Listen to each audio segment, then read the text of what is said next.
7वी 8वी 6वीच्या ज्या हिस्ट्रीच्या इतिहासाच्या ज्या बुक्स आहेत, टेक्स्ट बुक आहे, त्याच्यात महाराजांबद्दल किंवा आपल्या हिंदू संस्कृतीबद्दल जास्त सांगितलं गेलेलं नाहीये. तर ते इन्फॉर्मेशन किंवा ते धडे वाढवले गेले पाहिजेत का? नमस्कार. नमस्ते. तुम्ही ऑडियन्सला तुमच्याबद्दल थोडीशी माहिती द्या. नक्कीच. नमस्कार. मी सुनीता माधवराव सोनवणे. आदर्श विद्यालय सिडको मध्ये मी मुख्याध्यापक म्हणून कार्यरत आहे. गेली 35 वर्ष झाले या शिक्षण क्षेत्रामध्ये मी काम करत आहे. त्यातले 13 वर्ष मी मुख्याध्यापक पद सांभाळत आहे. तर तुम्ही पूर्ण तुमचं 13 वर्षापासून तुम्ही प्रिन्सिपल आहात. हो. आणि त्याच्या आधी तुम्ही शिक्षिका ॲज वगैरे अ शिक्षक म्हणून काम केलं. हो. ओके. तर आपण पहिल्या प्रश्नावर वळूया.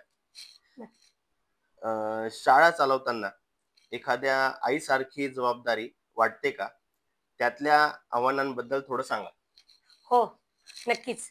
आई म्हणूनच विद्यार्थ्यांकडे बघितलं जातं आणि आव्हान जर म्हटलं ते प्रत्येक आव्हानाला कसं तोंड द्यायचं हे बघितलंच जातं आणि त्याच्याशिवाय पर्यायच नाही. आणि ॲज अ मुख्याध्यापक म्हणून आम्हाला त्या जबाबदारी स्वीकारताना किंवा ते काम पेलताना मला आनंदच होतो आणि नक्कीच मी त्याच्यासाठी धडपडत असते नेहमीच. नक्कीच. एक प्रिन्सिपल म्हणून तुम्हाला ती जबाबदारी, ती कठोरपणा पण आणि थोडस सॉफ्ट झोन म्हणतो आपण, ते पण एक बॅलन्स करावं लागत असेल. हो, मुख्याध्यापक पद असं आहे की हा काटेरी मुकुट आहे आणि काटेरी मुकुट असताना सुद्धा कधी रागवावं लागतं आणि कधी मायेने जवळ घ्यावं लागतं. बऱ्याच वेळेला विद्यार्थ्यांशी किंवा पालकांशी थोडंसं रफली बोललं जातं, पण त्यामागचा उद्देश वेगळा असतो की ज्यातून हे विद्यार्थी सुधारले पाहिजे किंवा पालकांना या सूचना दिल्यानंतर किंवा शिक्षकांना या सूचना दिल्यानंतर त्यात काहीतरी बदल व्हावा हा एक प्रांजल उद्देश त्यामागचा असतो. त्यामुळे कठोर भूमिका घेतली तरी त्यामागचं जे उद्देश जो आहे तो एक चांगलाच प्रामाणिक उद्देश. अगदी अगदी अगदी. पालकांनी हे नक्की नोट करावं की जे पण टीचर्स लोक किंवा प्रिन्सिपल लोक जे बोलतात त्याला मनाला लावून घेण्यात पॉईंट नाहीये, कारण की ते तुमच्या मुलांसाठीच करत असतात. तर तेवढं नोट करून घ्या. आपण पुढच्या प्रश्नाकडे जाऊ. विद्यार्थ्यांचं मानसिक आरोग्य सध्या किती महत्वाचं आहे आणि शाळा म्हणून आपण काय करत आहात? मानसिक आरोग्य विद्यार्थ्यांचं जे आहे त्यासाठी आपण जे मूल्य शिक्षण आहे जे शालेय लेवलवरती दिलं जातं की नाही हा मूल्य शिक्षणाचा पाठ आहे असं म्हणून नाही शिकवलं जात, पण त्या मुलांना कळत न कळत ते जे संस्कार आहेत, मूल्य जे आहेत, जी आपल्या भारतीय संस्कृतीला आधारित जी आहेत ती मूल्य मुलांना जपण्यासाठी किंवा त्या मूल्याद्वारे मुलांचं भविष्य घडवण्यासाठी तसे प्रयत्न करावे लागतात. नक्कीच. आजच्या पालक आणि शिक्षकांमध्ये बदल कसा जाणवतो तुम्हाला? म्हणजे माझा एक जुना अनुभव सांगू. माझे पाटील गुरुजी म्हणून होते. मी जेव्हा इयत्ता आय थिंक 4थी ते 7वीच्या वर्गाला माझे पाटील गुरुजी म्हणून होते. आज ते हयात नाहीयेत, पण त्यांची जी म्हणजे मी आज गेली 35 वर्ष झाले शिक्षक म्हणून काम करते, पण मी कुठंतरी मला असं वाटतं की मी माझ्या पाटील गुरुजींसारखी नाही का, तशी होऊ शकत नाही का, किंवा पाटील गुरुजींसारखं मला काही करता येत नाहीये का. पालकांशी संवाद साधत विद्यार्थ्यांमध्ये योग्य तो बदल घडत विद्यार्थी पालकांना कसे सुधरवतात याचं एक उत्तम उदाहरण आमचे पाटील गुरुजी द्यायचे. त्या की पान खाऊ नये, साधी गोष्ट आहे की नाही, पालक पान खाणं किंवा पालकांमध्ये तर हे सगळ्या गोष्टी आहेत की शौक सगळीकडे आहेत.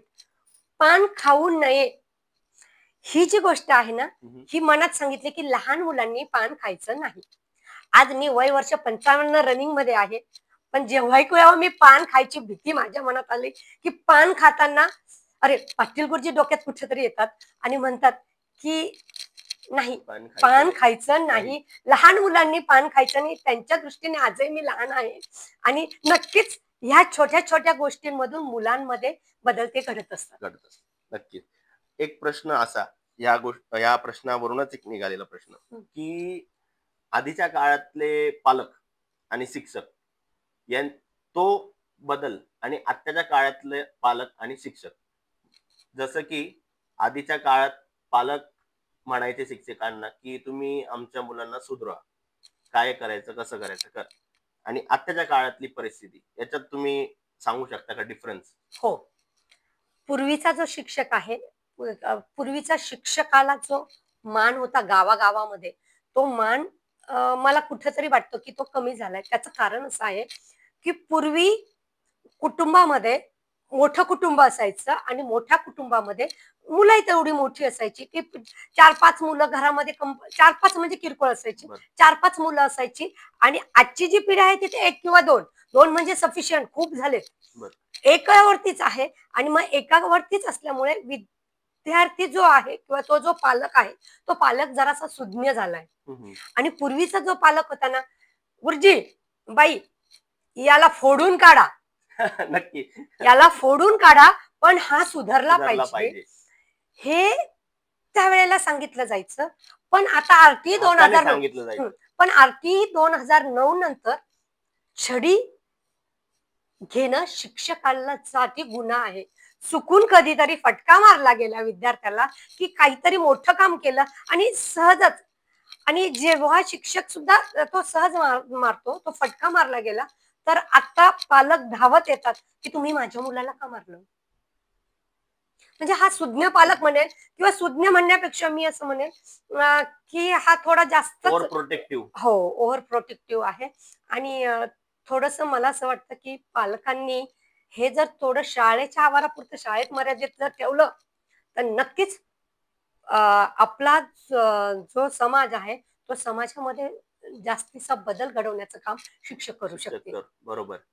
कारण शिक्षकांना आता मर्यादा येतात आणि त्या मर्यादा येणं थोडंसं जिकरीचंच काम आहे की नको उगीच काय एखादा आला, पालक आला, भांडला. आणि भांडणं म्हणजे असं नाही करत हो ते पालक, मॅडम कोर्टात खेचीन, इकडं खेचीन, पोलीस स्टेशनला जाईन, अशा ज्या धमक्या दिल्या जातात शिक्षकांना, ते पूर्वीच्या काळी नव्हत्या. पूर्वीच्या काळी शिक्षक गल्लीतून जरी गेला ना, मुलं घरात शिरत होते. आणि हल्लीची मुलं मॉलमध्ये जर शिक्षक भेटला, आमचा मास्तर चाललाय, हे थोडस कुठंतरी ना पालक कमी पडता म्हणेल किंवा समाज कमी पडतो असंही मी म्हणेन. कारण मला तरी वाटतं की मी पूर्वीचा जो कालावधी आहे तो अनुभवलेला आहे, त्यामुळे मला असं वाटतं की तिकडे जायला काहीच हरकत नाही. एकदम बरोबर. त्या ट्रॅकने जाणं मला नक्कीच आवडेल, कारण की तो काळ गरजेचा आहे आणि आत्ताचे जे मुलं आहे त्यांच्यात तो डिसिप्लिन राहिलेला नाहीये. त्यामुळे कारण की त्यांना सपोर्ट त्यांच्या पॅरेंट्सचा मिळतो की पॅरेंट्स आहे आणि त्यांना पण हे माहिती की आपल्याला शिक्षक काही आता मारणार नाही किंवा नाही. आधी असं होतं की छडी लागे छमछम विद्या ही घमघम असं होतं, पण आता मुलांना असं झालेलं असेल की शिक्षक काही करत नाही, पण त्याचा त्यांना हे कळत नाही की त्यांचा तो ड्रॉबॅक आहे. हा, आणि अजून एक शासनाने जे धोरण टाकलेलं होतं, मागचं जे धोरण आहे, आताचं नवीन नाही, मागचं जे धोरण होतं की इयत्ता 8वी पर्यंत मुलं नापासच करायची नाही. मग तो मुलगा शाळेत येऊ, तो मुलगा शाळेत न येऊ, त्याने परीक्षा देऊ अगर ना देऊ, तो सतत गैरहजर असेल तरी सुद्धा तो विद्यार्थी इयत्ता 8वी पर्यंत ढकलला जायचा. आणि मग त्यामुळे पालकांना तेवढे हे नाही, आणि त्यामुळे खरंच खूप अशा शैक्षणिक धोरणामध्ये पण असं जेव्हा तळागाळाचा जर विचार केला ना, तेव्हा तो कुठंतरी मला असं वाटतं की कुठंतरी ते काम करताना थोड्या अडचणी येतात. बरोबर, नक्कीच. हा खूप मोठा विषय ऍक्च्युली. हो, खूपच मोठा आहे तो. तुम्ही एक महिला मुख्याध्यापिका म्हणून कोणते वेगळे अनुभव घेतले आहे? की आता आपण जसं बघतो की लहानपणापासून की सर आहे कडक आहे खूप, तर तुमचं वेगळं काय एखादा अनुभव? नाही, कडक हे राहावंच लागतं. पहिली गोष्ट म्हणजे शिस्तप्रिय, स्वतःला जर शिस्त लावली, मी माझ्या स्वतःला शिस्त लावली, तर मी माझ्या शिक्षकांना शिस्त दे, माझ्या शिक्षकांना शिस्त लागली तर विद्यार्थ्यांना शिक्षक लागेल. म्हणजे मला हे शिस्तीचं जे आहे तो बडगा मला उचलावाच लागणार आहे, त्याच्याशिवाय मला पर्यायच नाही. आणि तो मुख्याध्यापक म्हणून तो करणंच गरजेचं आहे. कारण पालकांपर्यंत सुद्धा एक धाक असायला हवा की मॅडम आल्या आहेत, बरं. म्हटल्यानंतर एक पालक थोडीशी भीती किंवा आदरयुक्त भीती म्हणूया आपण, भीती नाही म्हणता येणार मला, पण आदरयुक्त भीती म्हणून एक तो रिस्पेक्ट मिळतो. रिस्पेक्ट नक्कीच मिळायलाच पाहिजे. नक्कीच मिळतो. बरोबर. असा एखादा किस्सा आहे का, की तुम्हाला शिक्षकांना काय म्हणतात, डिसिप्लिन लावावं लागलं किंवा शिस्त लावावी लागली? एखादा किस्सा, की नाही, असे तर बरेच असतात, की बरेच आता नवीन-नवीन आहे ना, एक रात्री 10-11 वाजता एखादा मेसेज पडतो. हं, हं. पूर्वी परिपत्रक शाळेत यायचे. त्याची फाईल तो शिपाई घेऊन यायचा. 12 वाजेनंतर ते परिपत्रक यायचं. मग त्या फाईलला लावलं जायचं. मग त्यानंतर मीटिंग व्हायची. आता काय होतं रात्री 12-11 केव्हाही केंद्रातून मेसेज पडतो. तो मेसेज पडल्यानंतर दुपारी 12 वाजेपर्यंत ते काम द्यायचं असतं. तेवढं फास्ट. हां, तेवढं फास्ट द्यायचं असतं आणि मग शिक्षक दुपारची शाळा असल्यामुळे शिक्षक घरी असतात. मग काही जण मेसेज बघत नाहीत. काही जण बघितलं तरी न बघून बघितलं की शाळेत गेल्यावरती बघू. हं, हं, हं. असं होतं आणि मग त्यावेळेला ते काम वेळेत न मिळाल्यामुळे आम्हालाही कोणीतरी वरचं विचारणारं आहे. बरोबर. हां, किंवा केंद्र प्रमुखांचा येतो, "काय हो मॅडम तुम्ही अजूनपर्यंत काम नाही दिलं." त्यावेळेला शिक्षकांवरती थोडंसं दडपण द्यावं लागतं मला. आणि ते काम त्यांच्याकडनं करून घ्यावं लागतं. त्यामागचा उद्देशच असा असतो, की काम पटकन केलेलं बरं. पेंडिंग काम ठेवलं ना, तर त्याचा त्रास होतो. मी माझं पर्सनल सांगेन, की माझा एक असा स्वभाव आहे, की मला कुठलंच काम पेंडिंग आवडत नाही.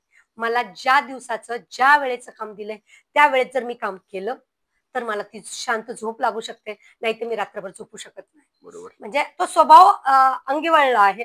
कदाचित घरामध्ये मुख्याध्यापक असलेले मेंबर्स होते माझ्या कुटुंबामध्ये. माझी आई स्वतः मुख्याध्यापिका होती. तिचा तो शिस्तीचा बडगा होता. कारण ती जुन्या काळातली मुख्याध्यापिका होती.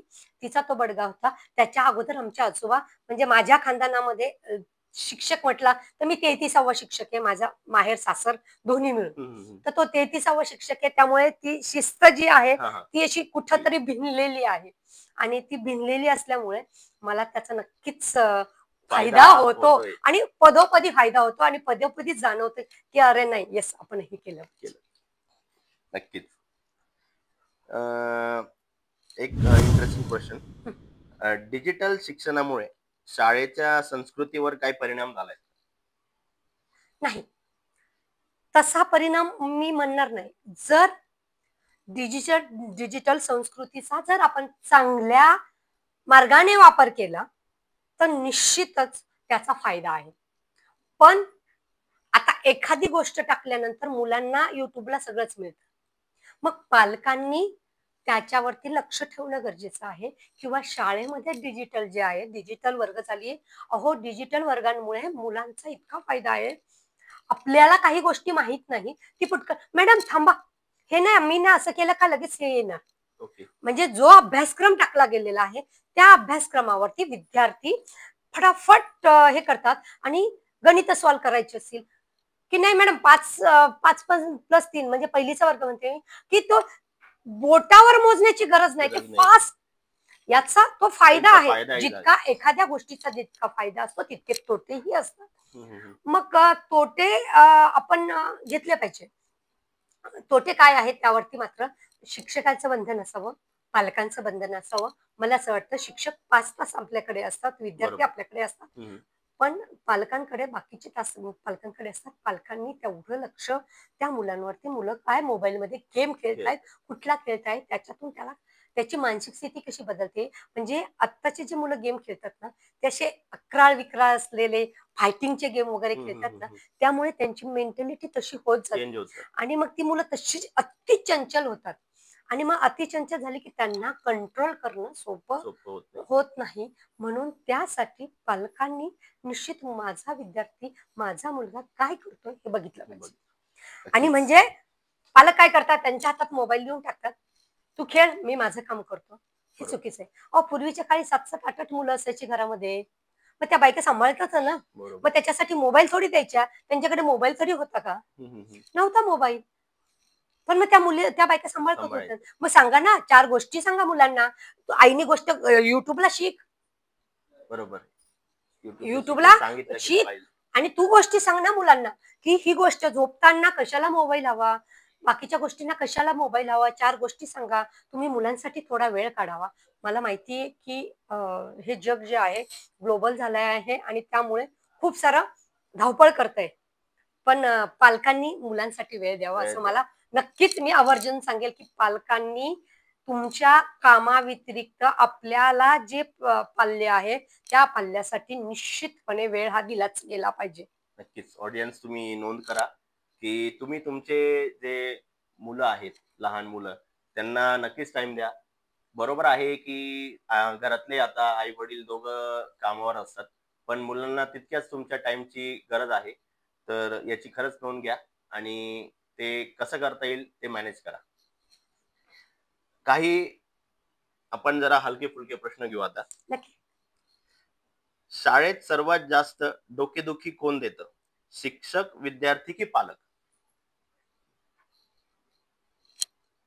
असं कुणी एक नाही म्हणता येणार.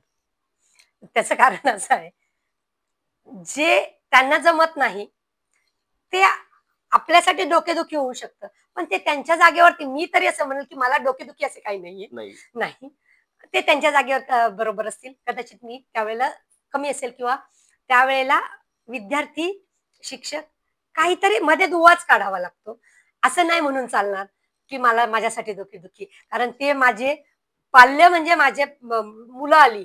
म्हणजे कदाचित मी माझ्या मुलांपेक्षा माझ्या विद्यार्थ्यांवरती जास्त जीव लावला आणि त्यामुळेच आज माझे विद्यार्थी खूप टॉपला आहेत. आणि म्हणजे असं नाही, तीही माझी मुलं आहेत. जशी मी माझ्या मुलांना, घरच्या मुलांना जे हे करते तसं त्यांना तसंच तुम्ही समजून त्यांना घेणं गरजेचं आहे. नक्कीच ॲज अ मुख्याध्यापक म्हणून समजून घेणं समजून गरजेचं घेणं आहे. तर नाहीतर मग वाद होणार. शिक्षक आणि मुख्याध्यापकामध्ये वाद होणार, पालकांमध्ये वाद होणार. वाद नको, संवाद हवा. संवाद हवा. नक्की. Right, right. एकदम छान गोष्ट सांगितली तुम्ही आता. शाळेच्या प्रार्थनेत हां. कधी कंटाळा आला होता का? आणि मनात काही गाणी चालायची का तेव्हा? असं एखादा काही झालंय का कधी? शाळेचा परिपाठाला शाळेत म्हणजे ॲज अ मुख्याध्यापक किंवा शिक्षक म्हणून की लहान बालपण म्हणून? मुख्याध्यापिका म्हणून, की असं नाही. रोज तुम्हाला अगदी उभं कधीच नाही, राहायचं कधीच नाही. रोज? नाही. मी आजही योगा, मी मुख्याध्यापक म्हणून नाही, आजही मी योगा, मला आवडणाऱ्या प्रार्थना मी नक्कीच घेत असते विद्यार्थ्यांच्या. त्यात मला आवडणाऱ्या प्रार्थना तर मी आवर्जून घेत असते. मला कधी असा कंटाळा, कंटाळा परिपाठाचा कंटाळा नाही. नाही. मला पीटीचा ढोल वाजवणं ही हम्म. माझी खासियत आहे. म्हणजे मी आजही जर ढोल हातात घेतला, गेली 35 वर्ष झाली मी ॲज अ शिक्षक म्हणूनच म्हणेन, की काम करते. पण मी जर पीटीचा ढोल हातात घेतला, ती मुलं मी बोटावर नाचवायची आणि मला ते आवडतं. त्यामुळे मला परिपाठाचा कंटाळा आला असं मी कधी म्हणणार कधी नाही. परीक्षेचा पेपर तपासताना तुम्हाला एखादं मास्टर जवाब आठवतो का? एखाद्याने असं वेगळा काही लिहिलेलं लिहिलेला आहे? असा असा. इयत्ता मला वाटतं माझ्याकडे इयत्ता 6वीचा वर्ग होता. साधारण 1997-98 ची गोष्ट असेल. इयत्ता 6वीचा वर्ग मला दिला होता. हम्म. त्या मॅडम रजेवर होत्या. एक 6 महिन्यासाठी मला तो 6वीचा वर्ग मिळाला होता. म्हणजे नशिबाने मिळाला म्हणेल मी. तो 6वीचा वर्ग मला मिळालेला होता आणि 6वीच्या वर्गावरती रात्री झाडाखाली का झोपू नये हम्म. याचं एक विद्यार्थी होता. हा, हा. एकनाथ नाही, त्याचं आडनाव नाही आठवत मला. हम्म. आज तो डॉक्टर आहे. एकनाथ, मला वाटतं एकनाथ ढेमसे हा विद्यार्थी आहे. त्याने लिहिलं रात्री झाडाखाली का झोपू नये. त्याने असं लिहिलं होतं, रात्री झाडाखाली झोपू नये कारण रात्री झाडाखाली भुते राहतात.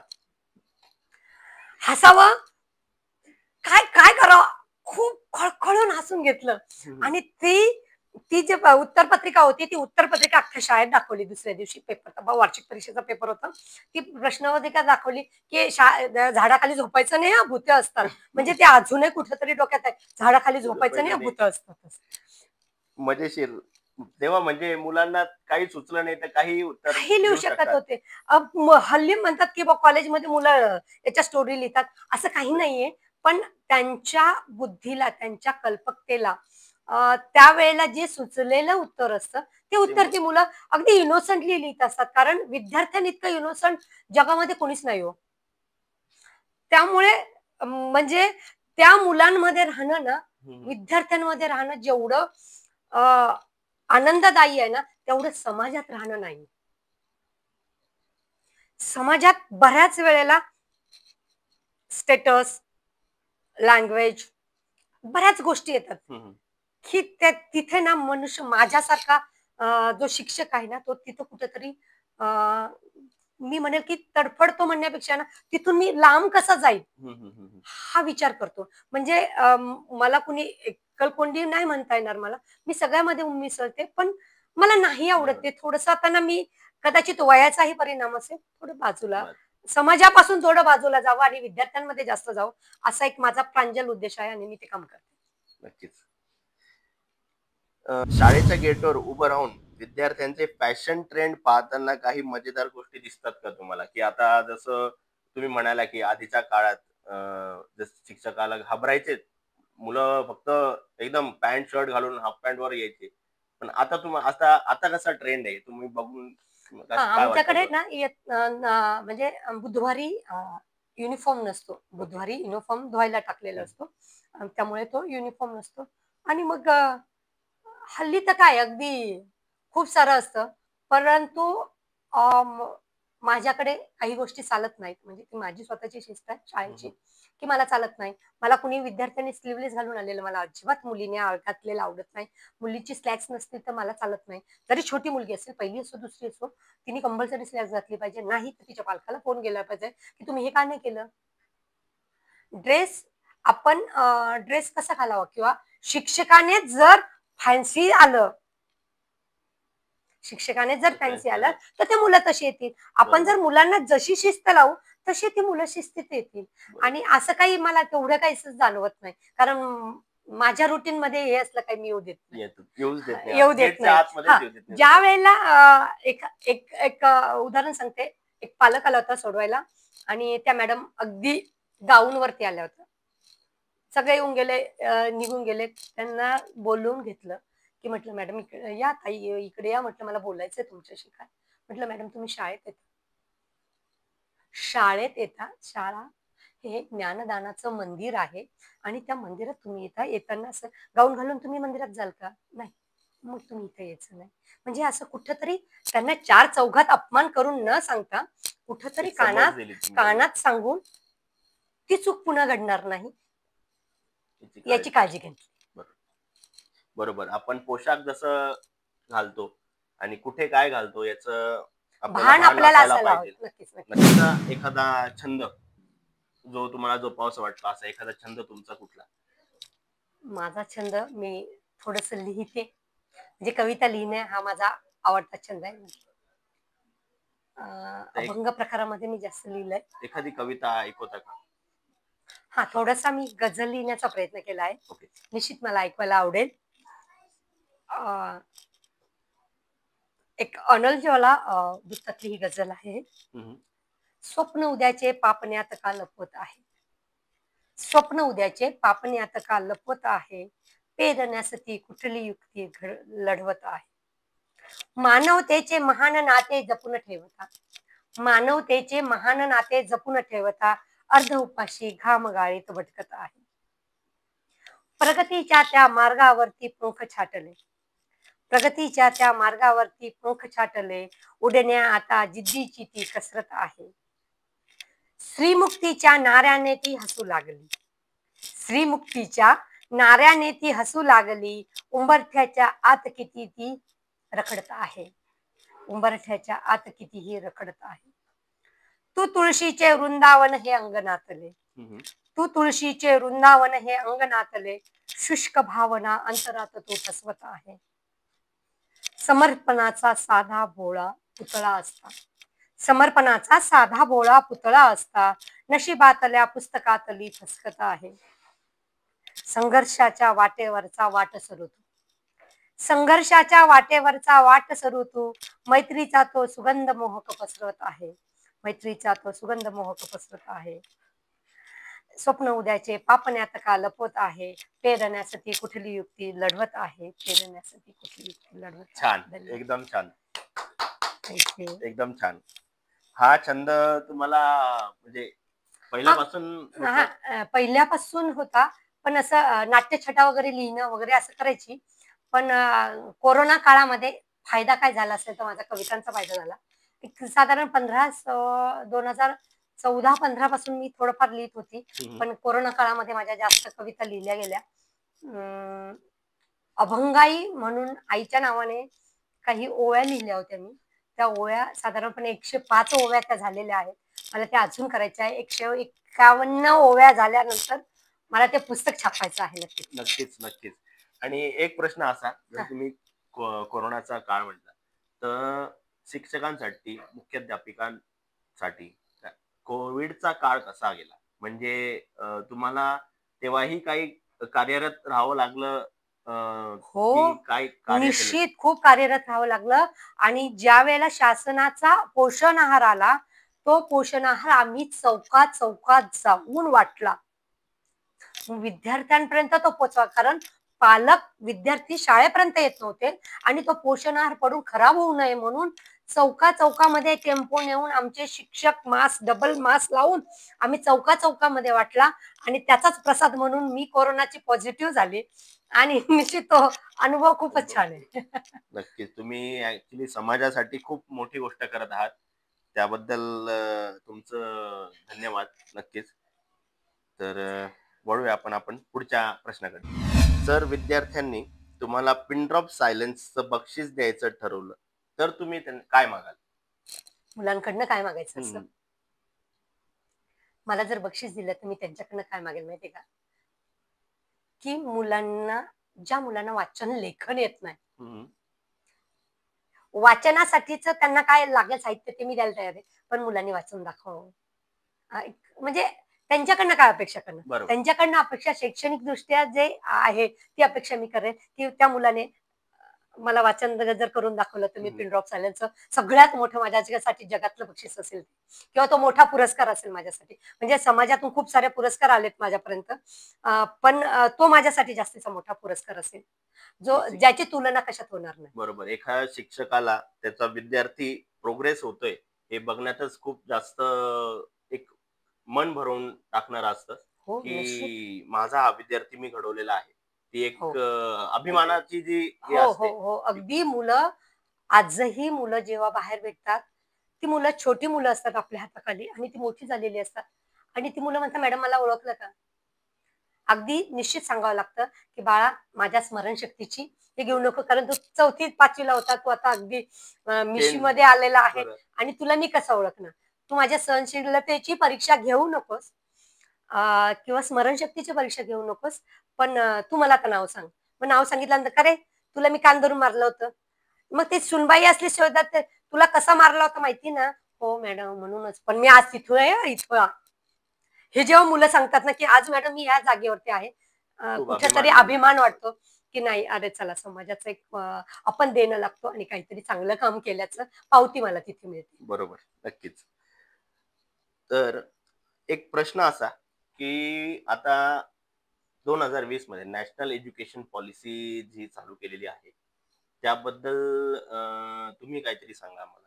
हो, आत्ताची जी नवीन पद्धती आलेली आहे, ती नवीन पद्धती प्रत्येक विद्यार्थ्याची जी क्षमता आहे, जी अध्ययन निष्पत्ती आहे, त्या निष्पत्तीनुसार त्याची जी क्षमता आहे, ती क्षमता त्या मुलाला कुठपर्यंत नेते.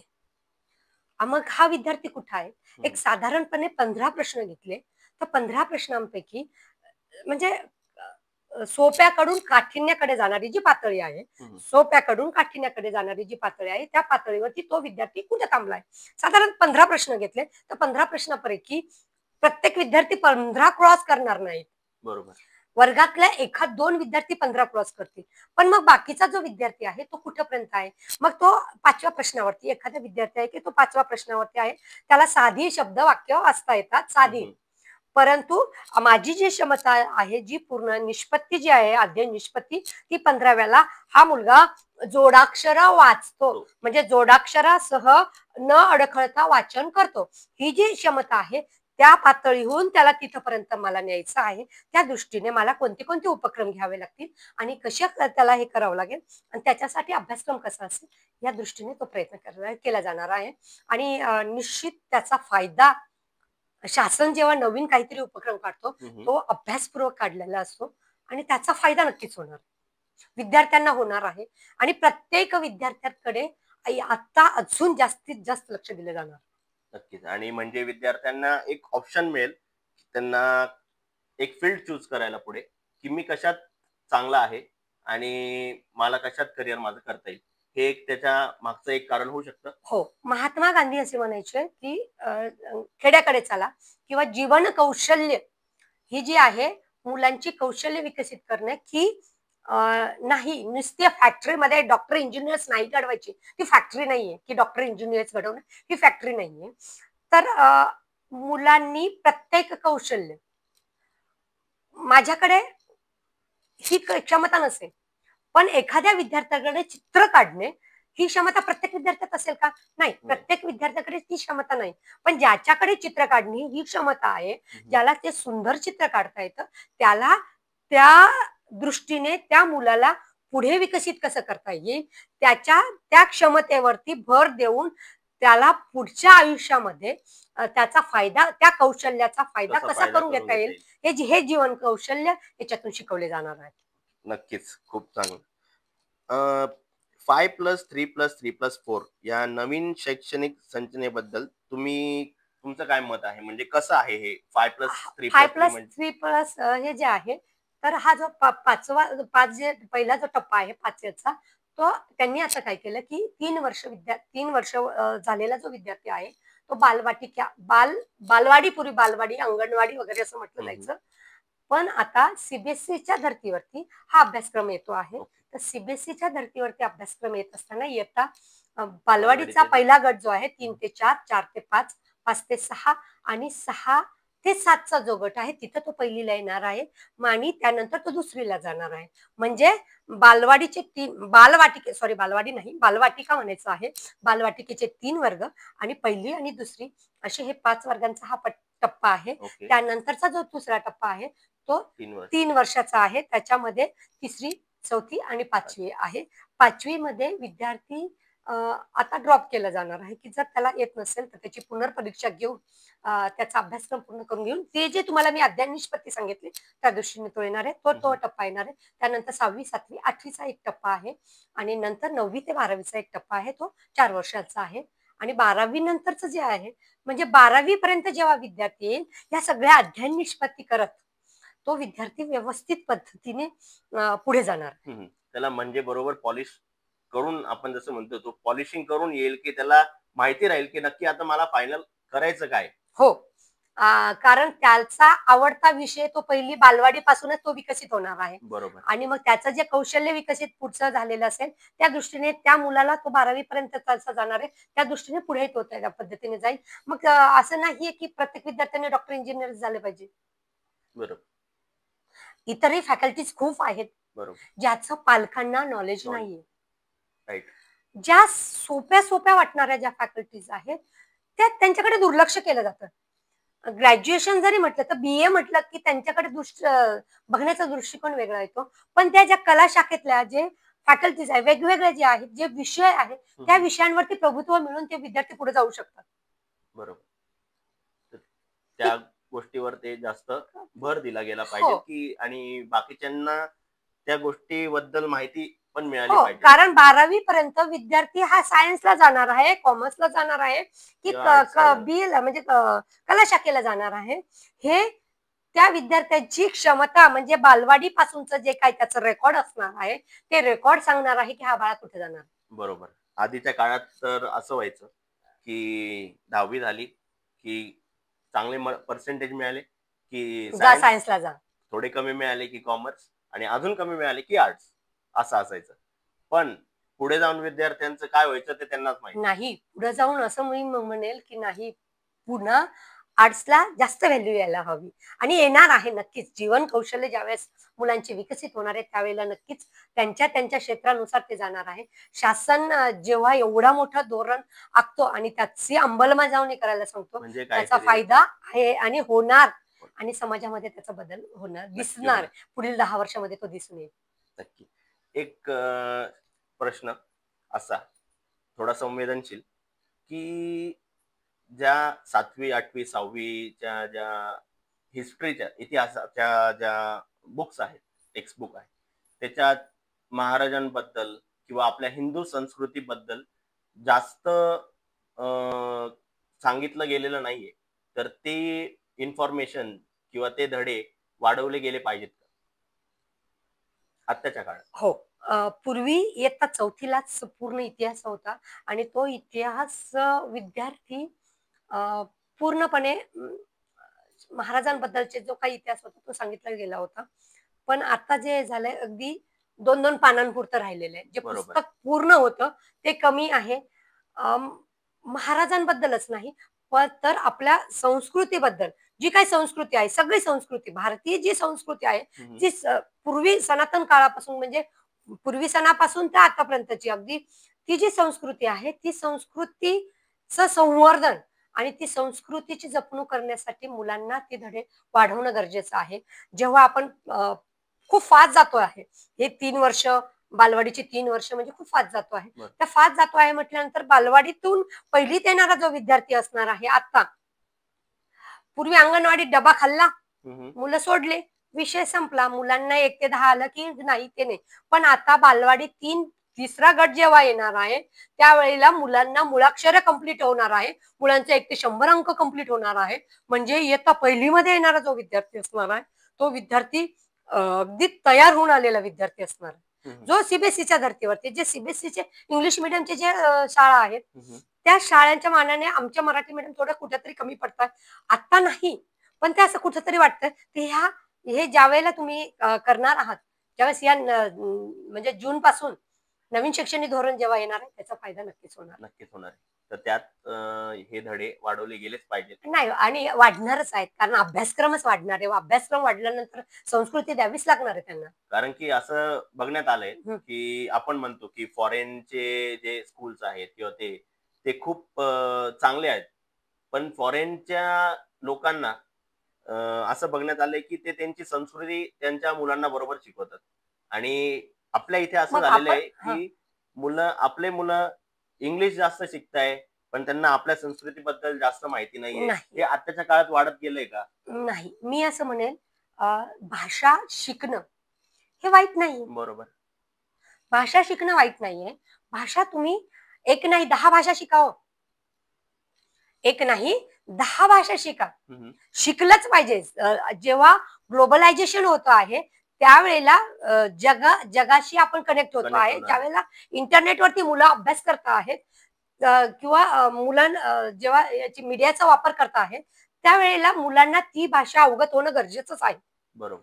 पण तुम्ही असं म्हणतात की हे शाळेकडनंच प्रत्येक वेळेला झालं पाहिजे.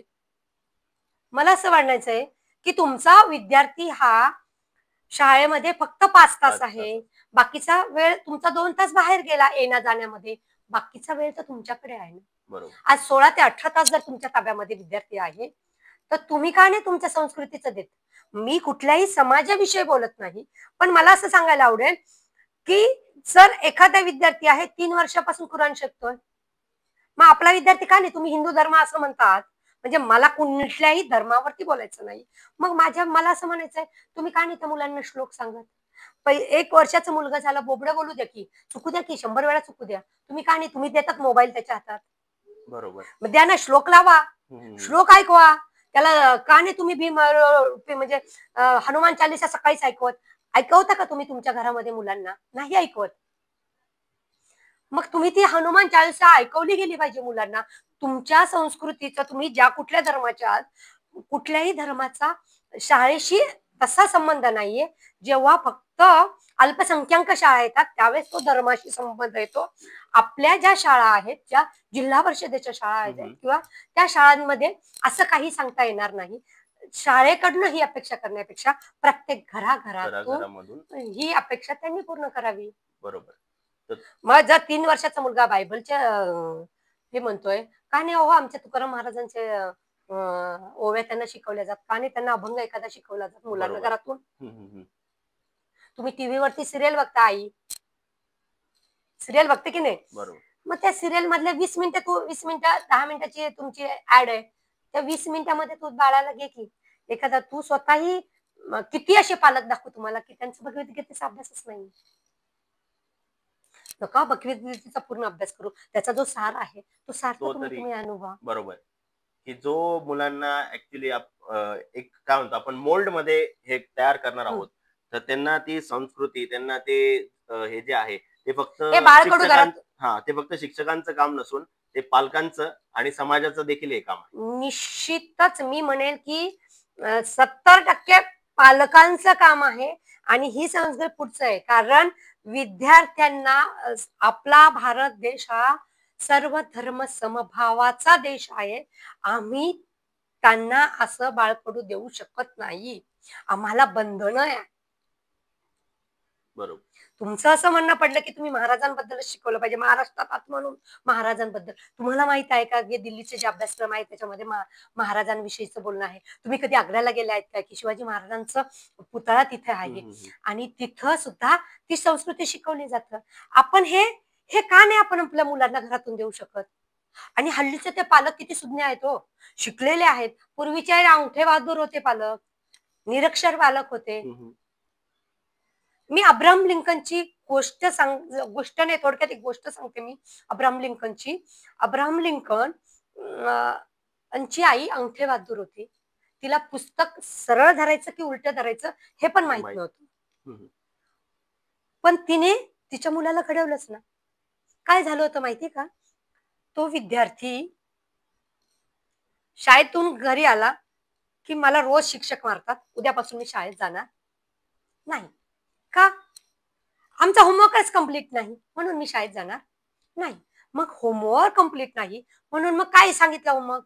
म्हणे मला वाचताच येत नाही ना, मग मला कसं काय येईल होमवर्क? मग मी क्वेश्चन आन्सर कसे लिहिणार? मग बाळा वाच, तू काय धडा वाचला? म्हणे मग आता मी एक साधं उदाहरण देते की भारत माझा देश आहे असं एक तो धडा होता समजा, आणि त्या धड्याचं त्याला वाचन करायला लावलं. त्याला कुठे वाटतं भ मला काना भा र त म मला काना मा, म्हणजे ते मिनिंगफुल वाक्यच त्याला वाचता येत नाही, तर त्याला ते उत्तर लिहिता कसे येते? मग त्यांनी त्या आईने काय केलं? अंगठे बहादूर आई, बघ म्हणे तू जर मला छान धडा वाचून दाखवलं तर मी तुला दही किंवा केक देईल बा. असं त्यावेळेचा केक, मी आपल्या घरातलं दही सांगत असते मी म्हणून मी सांगते, दहीचं वाटी देईल मी आणि तू ते म्हणून दाखव. मग त्याने एकदा धडा वाचला, नाही जमला. दुसऱ्यांदा वाचला, नाही जमला. तिसऱ्यांदा वाचला, नाही जमला. चौथ्यांदा म्हणाला yes I can do it. Bharat माझा देश आहे, भारत माझा देश आहे, सारे भारतीय माझे बांधव आहे, असं त्यांनी ते धडा वाचला. आणि धडा वाचल्यानंतर त्याला ते प्रश्नोत्तर, त्याने जे प्रश्न वाचले ते प्रश्नोत्तर त्याला वाचायचे. अरे वा म्हणे बाळा, चल हा केक खाऊन घे आणि मी तुला सांगते. आणि त्याने ते पटपट पटपट पटपट ते प्रश्न ची उत्तर त्यांनी लिहिली. दुसऱ्या दिवशी तो शाळेत गेला. पुन्हा कुणाचा होमवर्क नाही, उभा राहा. हा आपला मस्त बसला का? त्याचा होमवर्क झालेला होता. बघू रे म्हणे. आता टीचरला रोज छड्या खाणारा विद्यार्थी, टीचरला माहिती तुझं कसं झालं बघू. आणि त्यांनी तो बघितलं की अरे तर अतिशय सुंदर पद्धतीने लिहिलं. म्हणजे जर निरक्षर आई आपल्या विद्यार्थ्याला, आपल्या मुलाला घडवू शकते तर आपण का नाही? आपण तर शिकलेलो आहोत, हायली क्वालिफाईड पालक आहेत. आता समाजामध्ये तुम्ही स्लम एरियात गेले तरी हायली क्वालिफाईड तुम्हाला पालक दिसते, कमीत कमी 10वी शिकलेली पालक दिसते. आणि मग ती मुलं का नाही घेऊ शकत? प्रत्येक गोष्ट फक्त शिक्षकांनी केली पाहिजे हे न करता आपल्या विद्यार्थ्याला आपण आपल्या पाल्याला आपण आपल्या घरातून घडवावं किंवा बाळ कडू द्यावं असं मला निश्चित वाटतं. मग तो कुठल्याही धर्माचा असू दे, त्याच्याशी मला हे नाही.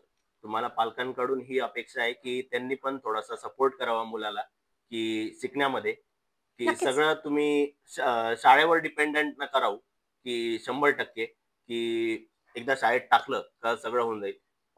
पालकांची पण एक जबाबदारी आहे मुलाला घडवण्याची. हे एक महत्वाचं जे तुमच्याकडून आज आम्ही ऑडियन्सला सांगू इच्छितो. धन्यवाद. आजचा आपला जो इंटरव्ह्यू आहे तो खूप चांगला झाला आहे. तुम्ही ऑडियन्सला, आम्हाला सगळ्यांना, पालकांना खूप चांगलं मार्गदर्शन दिलं, त्याबद्दल धन्यवाद.